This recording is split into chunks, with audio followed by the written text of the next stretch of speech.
This video is to help give you a little bit of an overview of the module. The module's fairly short, doesn't have a lot of steps, stages, individual assignments in it, but there might be some times when you have to resubmit a lot, so it could actually turn out to be longer of a module than it looks on the website. So I'm going to give you a brief overview here, and hopefully this will equip you well to wrap your head around how this module works and how it might be a little bit different than the listicle module, and how to go about it the best, most efficient way. So you can see we've got, you have, obviously, if you're watching this, worked your way through orientation and then worked your way through what I call the listicle tutorial, the rationale tutorial, just where you use the listicle to kind of learn the ropes of both argument analysis and evaluation and how to use rationale online. And now you're over here and you're doing one of those kind of more real-world arguments, right? So hopefully we've got you a couple steps up the scaffold here to climb to the heights of real-world argument analysis, and that's kind of what we're doing right here. All right, so just to remind you, right, we started out with these listicles. They were super simple. They're really artificially simple, even though they're on the real world, and I didn't like cook them up specifically as examples. I did kind of cherry pick them to make sure that they were nice and simple. Listicles by their nature are simple, and so they're not really, that's not really any kind of deep or interesting argument analysis, though it is equipping you with the basic skills. What we're doing in this module are much more real world arguments, and by real world we mean they tend to be maybe sloppy or messy, not straightforward. They're about complex issues, they're about important issues, so you know they're more interesting than listicles. The other thing is you get to pick them, so you can pick something that you have some pre-existing knowledge or curiosity about. You can pick something that is a hot take, that you maybe want to use this process to understand better, or it's the other side presenting their view and you want to see if they're legit, or it's your side and you want to see if your side is actually playing fair and does have the stronger side of the argument. And so, and the other thing is, because it's somebody else's argument, we're going to use this as an opportunity to kind of train you up about how to be maybe appropriately judgmental. So not super skeptical, not super gullible, but in the virtuous mean of those things when being exposed to somebody else's argument. How demanding should you be? How critical should you be about their argument? And like I had way back in the learning lecture, expecting people to really go out and see real world arguments and be able to kind of tackle them is too much. Sometimes people kind of construct their own scaffold and work their way up, right? That's how we kind of learn naturally, right?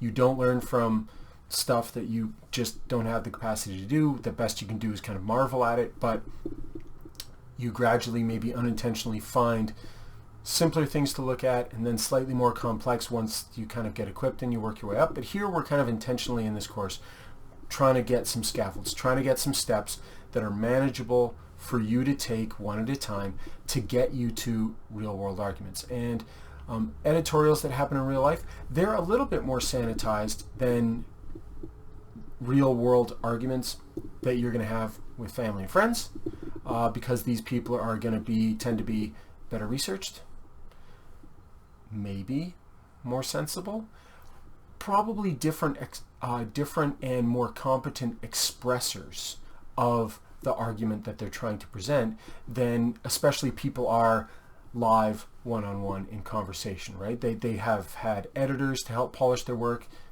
Usually, even if it's a blog, they've had some practice at writing, and so they're better at it than the average Joe, that kind of thing. And so it's a good scaffold step up to using your skills that you learn here in legit, real world, spontaneous argumentation that you have yourself. Now, I've called the module an editorial analysis and evaluation, but I don't want you to read too much into that. The first task that you have is to obviously find one yourself. I'm going to let you go out and find something, and then I'm just going to kind of screen it, evaluate it, and see if I agree that it's appropriate for the tasks that you're going to have. I don't want to have you find something that's too simple. I don't want to have you find something that's too complex, and I definitely don't want you to find something that maybe presents itself as an argument, but there really isn't one there. Okay, so the first place you can go look are, kind of the classical place where you find an editorial, where you find an opinion, that is newspaper opinion pages. And I know nobody's actually going to go out and get hard copy stuff, and that's fine. We're going to find it all on the internet because everything's on the internet, right? So you can go to kind of regular mainstream, in whatever sense of the word you want to understand that, mainstream papers, not news reporting, but they're opinion pages where they have columnists who not only are just sharing the news, but also expressing an opinion, interpreting it, drawing conclusions from it. That's what we want, right? So, all sorts of topics. And really, the limit here is your level of interest in these things. You should pick something that interests you. You should pick something where you have a little bit, at least, of background knowledge to help you interpret what's going on in the article. Don't pick something totally brand new to you, okay? But those aren't the only places where you can go look. I mean, the internet is like the Wild West, right? So there's lots of places out there besides traditional media outlets to go and find the equivalent of columnists expressing what are hopefully educated opinions about things, right? And so I don't know what you look at in the ordinary course of a day, except for, I know you look at like Instagram and Reddit and stuff like that. And I know those places you're not going to find probably the stuff, though you might find links posted there. Hey, everybody go read this because it's an interesting take or something like that. But there's just such a huge wide variety all across the political spectrum, all across the subject spectrum, right? So we're not just talking about political opinions here. We're talking about sports opinions, technology opinions, art opinions, culture opinions, all sorts of stuff like that. Just whatever it is that interests you. You would know better than I the kind of places that your interests take you to find smart people talking about the thing that interests you. Okay? I'm going to try any of and all of that stuff out on me. I'll probably be okay with it. And so, it definitely doesn't have to be about politics. Now, if you're interested in politics and you're a little bit wonky or nerdy like that, then cool. Go nuts on politics, right? Go nuts on current social issues that occupy mainstream discussion. That's fine. But they can be, really kind of just things that are relevant to a sub-community that you belong to, that some particular thing that you're a fan of and like to nerd out on. That's fine. Okay. One of the popular ones would be sports, right? I know that lots of people love arguing about sports, sometimes because there's political content in sports, but other times just for other things that are just entirely internal to sports, right? There's tech issues that people love to yell about. There's consumer issues that people love to yell about, right? There's popular culture stuff that maybe doesn't have very much at all to do with politics, but just about particular subjects. I got the One Division example up here, right? If you want to go nuts on a particular movie review or hot take or something like that, then go ahead. If you're a nerd about something, then you probably already read some sort of blog posts where people are expressing their opinions about that particular thing that you're nerdy about. Go do that. Find something there that you want to understand better. Or if you think you understand it well, just check your understanding and see whether the process of analysis and evaluation that I'm teaching in this course identifies any gaps in your understanding, or whether you're pretty good at it yourself, right? Either thing's going to be good for me. All right. there are some things that I'm going to kind of warn you about here, right? You should not think of editorials as listicles. Yes, they're both things on the internet. Yes, they probably have, hot takes and stuff like that. And probably the stuff that you're reading might be, a little bit more entertaining than sober, dry, mainstream news opinion commentary on politics or something like that, right? But what I want you to find is not a listicle. Do not search like 11 reasons for and pick something. Those are really, really intended to be superficial. We've moved past that, all right? Those were the training wheels we had for listicles. You're ready for the real bike now, okay? As you read it, you should be able to appreciate, even before you start mapping it, that it's got more depth, that it's not just quick hit little reasons, but that the reasons have further discussion, wrinkles, nuance, things like that, okay? And that you should see, and that's what I'm going to be looking for when you submit something. For the first thing is I'm going to be looking, is this something that is going to end up being a relatively interesting and a deep map, right? The other thing that you need to worry about is whether or not they actually do have an argument in them. Sometimes, especially for particular subject matter like movie and music reviews, somebody on Rolling Stone is reviewing somebody's album or something like that. Well, they're reviewing it and they're also expressing an opinion, but usually it's the review that's kind of driving the bus of the article, in that they are kind of surveying everything, every song, right? And so that kind of breaks up. There's no central argument, or if there is, it's just kind of an overall impression or judgment that the reviewer has, like, this is worth buying, or this is a new shift for this artist, or it's not, or something like that. And they're usually just expressing those opinions and not doing a lot of argumentation to back them up. So I will let you know if I think, there isn't really there. This is just a collection of rambles or feelings, and it's not an argument. It's a whole bunch of mini ones, and a whole bunch of mini ones isn't going to be a good mapping exercise for us. But that being said, they can be rants, right? They can be somebody really unloading on something. That's cool. I have no problem with that. I have no problem if it's one-sided either, though usually intelligent rants are not going to be one-sided. They are going to talk about other perspectives as they rant about the thing that they're trying to rant about, okay? And so because of all that kind of thing, don't try and submit stuff that looks like listicles, right? But and part of that is, do not go to a pro-con website or let's just lay out all the arguments or talking points that this particular issue involves, right? Like a debate site, a debate prep site or something like that. That's not what I want. I want the article that you pick to actually have its own characteristic viewpoint.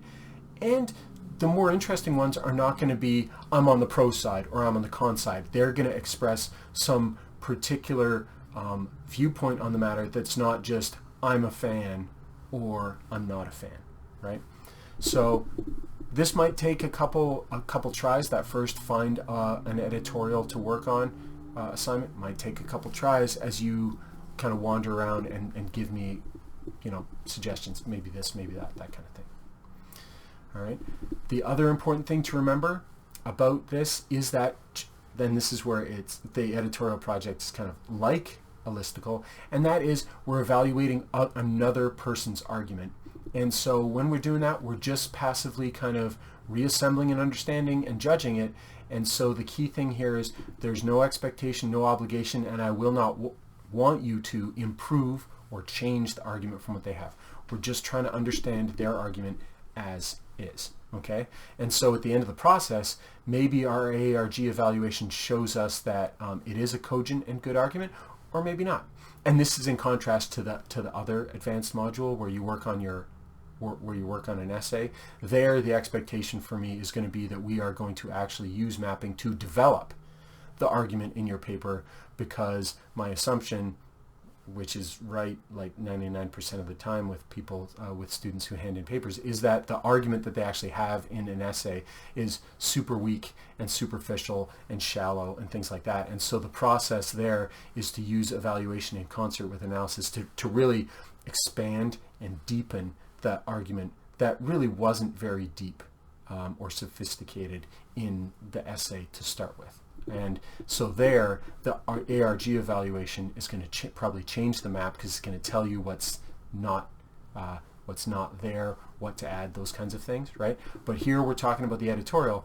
We're just mapping what the person tells us. We're not filling in any gaps. We're not improving it at all. All right. If you look, and you should look at the rubric for every step to see how I award points, because it's not just, ooh, I like it, here's some points, right? I have some standards laid out and encoded in the rubric. So you should look at those, and you should, you should expressly go out and try and satisfy those things, and don't do extra stuff that other later steps might ask. Just do the stuff that I need to see for that step of the module, right? Now, every point's a bonus, right? So you're not losing any points. Right? Ignore the out ofs, right? None of that is relevant. Every point's a bonus, but there's a couple rows on the rubric. So most of the rows on the rubric kind of basically give you targeted feedback on particular aspects of the map, right? Is the top row sufficient, and did you get all the main reasons out of the opinion, so forth, so on, right? But there's a couple rows that you will see on particular assignments that are there. They're not really specific like that, and they're there to reward you extra, okay? So they're bonus points, or extra credit points, or something like that. And that's because I can't predict how big and messy your map is going to be, and I can't predict how many kind of tries it's going to take for you to zero in and figure out the map.